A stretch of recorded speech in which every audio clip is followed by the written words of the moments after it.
안녕하십니까. 오늘은 반대한민국 노고라 위험수위다 라는 주제로 말씀을 드리겠습니다.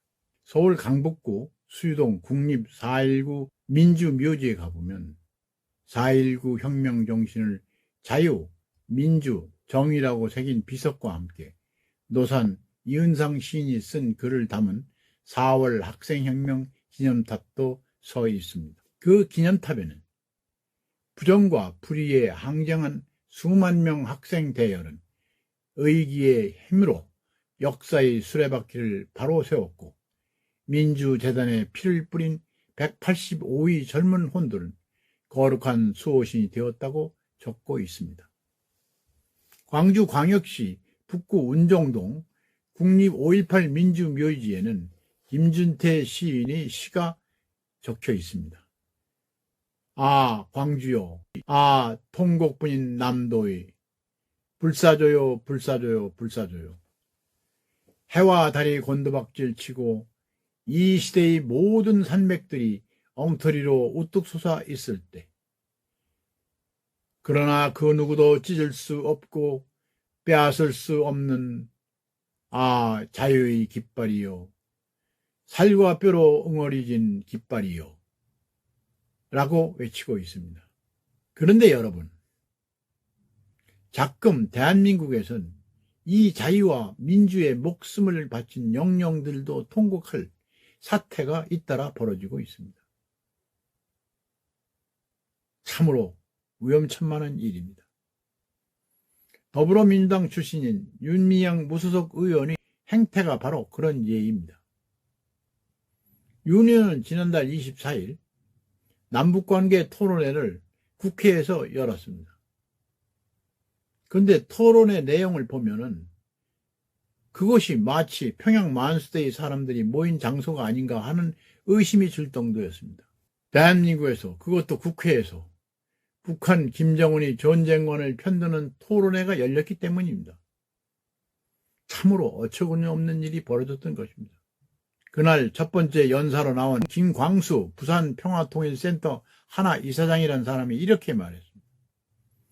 최후의 방법이긴 하지만 어쩔 수 없이 전쟁이 일어난다면, 결과의 평화가 만들어질 수만 있다면 그 전쟁관도 수용해야 한다고 말하면서 북한의 전쟁관은 정의의 전쟁관이라고 주장했습니다. 또 그는 조선반도에서 분단된 한반도에서의 평화관은 인식이 대전환이라고 말했습니다. 최근 김정은이 민족의 평화 통일 개념을 버리고 적대적 교전국으로 대남 기조를 전환하는 입장을 밝힌 것과 관련해서 김 이사장은 80년 동안 평화 통일 운동 방식에 사망 선고를 낸 것이다 라고 말하면서 국가보안법을 넘어서는 통일운동을 해야 한다고 주장을 했습니다. 윤 의원도 이 자리에서 한마디 했습니다. 윤 의원은 이렇게 얘기했습니다. 윤석열 정부의 반북, 멸북 정책이 우리에게 걸림돌이 되고 있다. 아니, 무엇이 윤석열 정부의 반북, 멸북 정책이 걸림돌이 되고 있습니까? 공산화 정책에 걸림돌이 된다는 말입니까? 또 그 자리에서 평화 어머니의 고은광순 이사장이라는 사람은 이렇게 말했습니다. 북한은 완전 자주국방이고 교육, 의료, 주거는 남쪽은 경쟁이 심하지만 북한은 완전히 무상이다 라고 거짓말로 선전을 했습니다. 또 그녀는 이렇게 얘기했습니다. 한반도 위기의 근원은 한미동맹에 있다 이렇게 주장하고, 이번 선거에서 우리는 잘해서 금년 말에는 현 정권을 몰아내자 이렇게 말했다고 합니다. 참 기가 막힐 노릇입니다. 결국 이 토론회는 윤 의원이 의원들만 예약이 가능한 국회 시설을 빌려가지고 종북주의자들에게 종북판을 깔아준 셈이 된 것입니다. 참 기가 막힐 노릇입니다. 결국 이 토론회는 윤 의원이 의원들만 예약이 가능한 국회 시설을 빌려가지고 종북주의자들에게 종북판을 깔아준 셈이 된 것입니다. 윤희원의 행적을 그동안 보면은 반대한민국 노고라의 정점에 와 있습니다.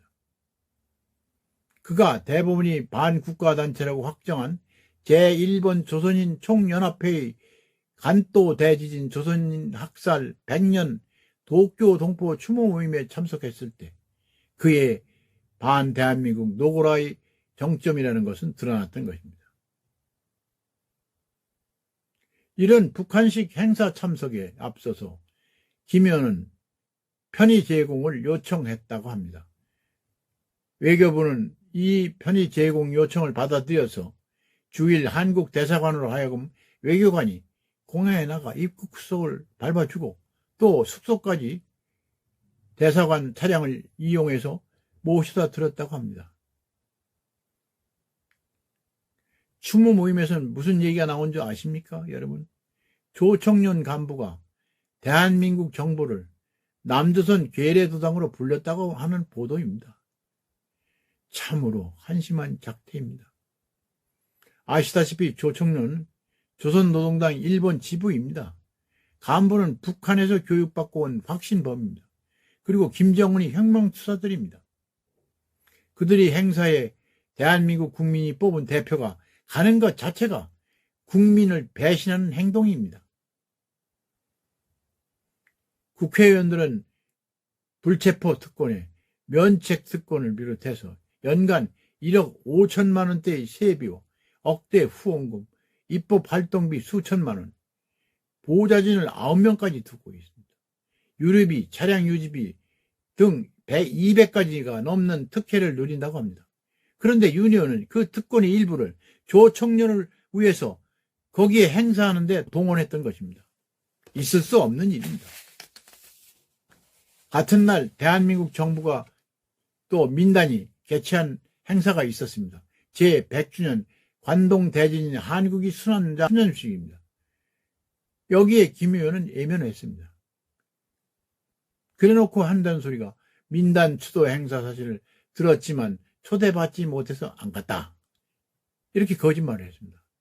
그런데 초청 없이도 누구나 다 민단 행사에 갈 수 있었다는 게 알려지니까 그때는 뭐라고 얘기했습니까? 말을 얼른 바꿔가지고 사실을 몰랐다. 이렇게 잡아댔습니다. 종북주의자들의 아주 거짓말의 행진입니다. 시민단체, 엄마부대 등이 그녀를 국가보안법 위반 등의 혐의로 검찰에 고발한 배경입니다. 그런데도 그를 민주당은 적극 비호했습니다. 이 두 사례를 봐도 반대한민국 노고라가 오염수위에 이른 사실을 확연시켜주는 최근 사례만 해도 수두룩합니다. 한 가지 예를 들어봅시다. 광주시가 중지키로 해서 다행입니다만은 5.18 역사공원 조성비가 38억 원인데 이보다도 더 많은 시민 혈세 48억 원을 들여서 진행하던 정일선 역사공원이 있었습니다. 정일선이 누굽니까? 광주 출신으로 중국에 귀화한 작곡가입니다. 북한의 6.25 남침을 응원했습니다. 6.25 전쟁에서 중공군이 가장 많이 부른다는 인민해방군 행진곡, 북한의 조선인민군 행진곡 등을 작곡했고 참전도 했습니다. 따라서 대한민국 상위군경회 등 호국보훈단체가 이 사업을 철회하라 라고 요구한 것은 당연한 것이었습니다. 기념공원은 대한민국을 구하기 위해 목숨을 바친 순국 선열의 숭고한 희생과 국가 정체성을 부정하는 행동이었습니다. 이뿐만이 아닙니다. 최근 북한은 대한민국의 주요 현안이 생길 때마다 남쪽 좌파 단체에 지령을 내리고 있습니다.